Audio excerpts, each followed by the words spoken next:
Welcome to the podcast series, Why Believe? Exploring the critical questions about Christian faith with Skip Vaccarello. In each episode, Skip will explore topics and tough questions people often ask about God, Jesus, the Bible, and the Christian faith. In each episode, Skip hosts experts who will discuss these topics and help provide answers to the questions that people often ask. Welcome to the podcast series, Why Believe? Exploring the critical questions about Christian faith. Over the years, I have been asked by people who are either new to Christian faith or just curious about the Bible on how they should approach reading it. It certainly looks like a daunting book. In some cases, they have tried reading the Bible, but got bogged down and didn't continue. I decided to add this bonus episode to the series, Why Believe, to help those curious about the best way to start reading the Bible. With me is pastor and Bible scholar Chris Workman. You may recall that I interviewed Chris on the popular episode, Is the Bible Trustworthy? And wanted to ask him how to approach the Bible. Chris, welcome. Let me ask how you would suggest someone approaches reading the Bible. What a great question, Skip. Yeah, you're right. I've had that question asked me many times by people because it does present, a rather overwhelming feeling if you're looking at this big book and trying to figure out where to start. Many people like to start from the beginning and I'm just going to start with Genesis, which is the first book of the Bible, and I'm just going to read all the way through it.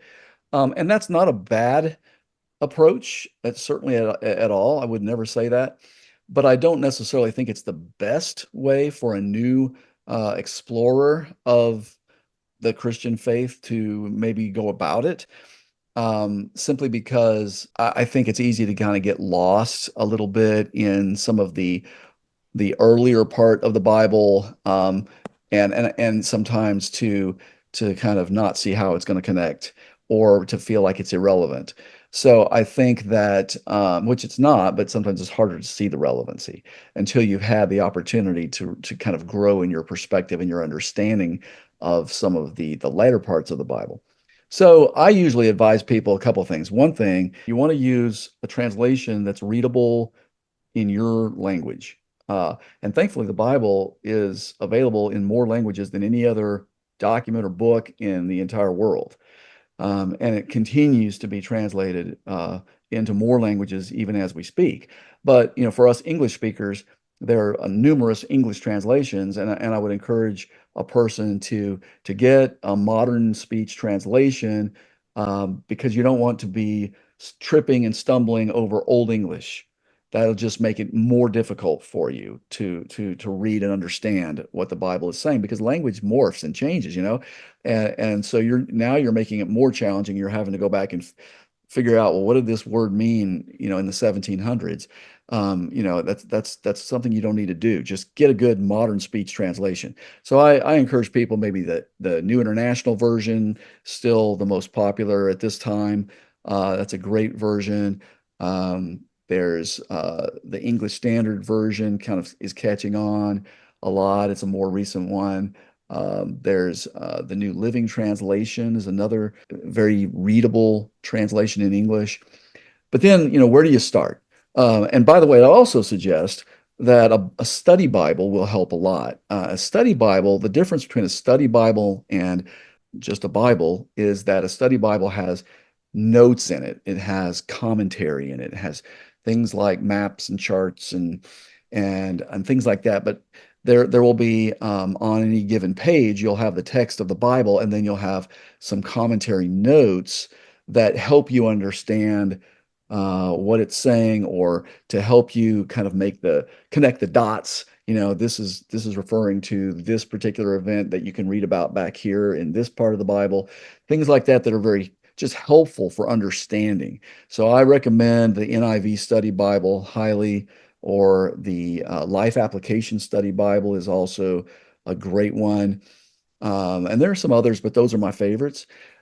And then where to start? I encourage people that are exploring Christian faith to start with one of the accounts of Jesus's life and ministry, what we call the Gospels. There's 4 of them: Matthew, Mark, Luke, and John. They are the first 4 books of the New Testament. So you do have to kind of understand the difference between Old Testament and New Testament. We could talk about that if you want, but I encourage people to start with John usually, the book of John, and just read about Jesus, get a picture of who he was, what he did, and see if you don't find yourself captivated and intrigued by this one that we worship in the Christian faith. And then once you've read a gospel account, I would then go into the book that actually comes right next after John, which is the book of Acts, and read about the spread of the Christian movement once Jesus returned to heaven for the first few decades. And it describes the story of people coming to faith and how the Christian message was beginning to shape the world. And then I would go back and I would get some of the backstory. And I would go back to the beginning of the Bible and I would go back and read Genesis and Exodus, the first two books of the Bible, which will give a lot of background characters. I say characters, just not that they're fictional, but just people that you'll hear about in the New Testament. You're going to see a lot of them in Genesis and Exodus, and get a pretty good picture of kind of of where this all began, and then kind of move on from there. But I think that's a good place to start. Well, that's really good advice, Chris. And maybe to back up what you've said is when I first came to faith, is what I picked up was the NIV study Bible, just as you've described. And I know there are different study Bibles, but I think it's terrific. And not only does it have all sorts of notes and sort of explanations sometimes for what some of the passages mean, there are also often references to things in the Old Testament. We talked about fulfilled prophecy, and in many cases, if it's Jesus or someone else is talking about things or quoting something that happened in the Old Testament, you could just flip back and see what they're referring to. So, yeah, I agree. Getting a study Bible, makes a lot of sense.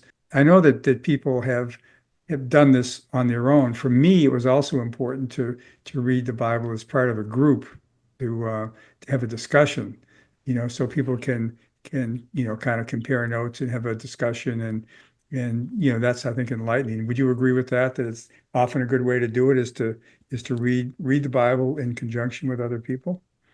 Absolutely, especially if you're new to the Bible and to faith, or just exploring it, because you're going to have a lot of questions as you go along, and that's okay. But being in a group, like you're saying, gives you the opportunity, especially if some of the people in the group are further along in their understanding and their knowledge of the Bible.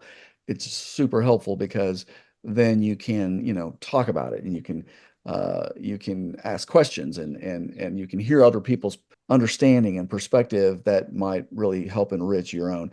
Really, the Christian faith was never meant to be explored as an isolated individual.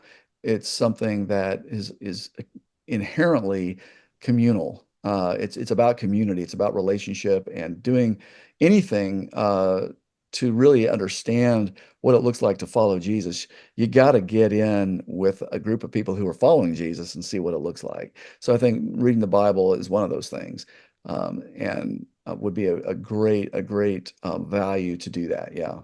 Yeah, and as you said, I think feeling free to ask questions because questions are always going to come up. And I know sometimes when I read the Bible, I go through it. I've gone through it now several times, but sometimes I'll come across a passage and I'll say, wow, I don't remember that, or it's taken on different meaning to people because there's something that's going on in my life at that time where that passage has taken on, special meaning to me. So, I would also just add one more thing if I could, Skip, yeah. just about, approaching reading the Bible, is to read it in small chunks, Hmm.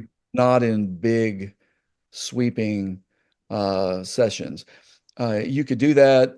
You could sit down and you could try to see how many chapters you could read in one sitting, but I don't recommend that because you you need to take it in short chunks because that's the only way you're going to absorb it.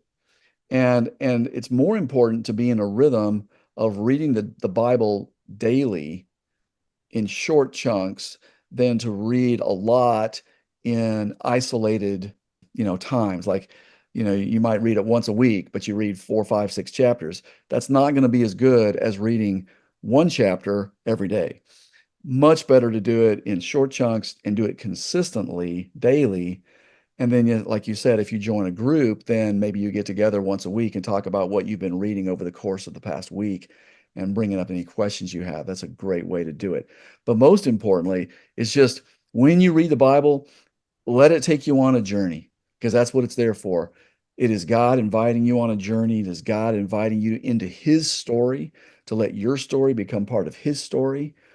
And so read it respectfully, read it with an open heart and an open mind, and let it have an opportunity to do the incredible, powerful work that it can do in your life and heart. Well, Chris, I appreciate your insights on the best way to approach reading the Bible. The Bible is sometimes called the greatest book ever written, and is still the most popular book ever written. Although I sense that some have not read the whole thing, in fact, some may have only read little bits and pieces of it. But we, as followers of Jesus, believe that the Bible is the written word of God and important to read to get to know what God wants to communicate to us. To our listeners, if you've not already done so, you might want to check out episode 4 of this series, in which Chris discusses the question, is the Bible trustworthy? And check out the other episodes in which we explore the critical questions about Christian faith. They can be found at skipvaccarello.com and on several social media platforms, including YouTube. And if you're in North Carolina, check out Cross Trail Community Church in Chapel Hill, where Chris pastors. Chris's sermons are also online at crosstrailchurch.com. Thank you very much for listening. If you'd like to explore this question and other topics discussed in this series, Why Believe?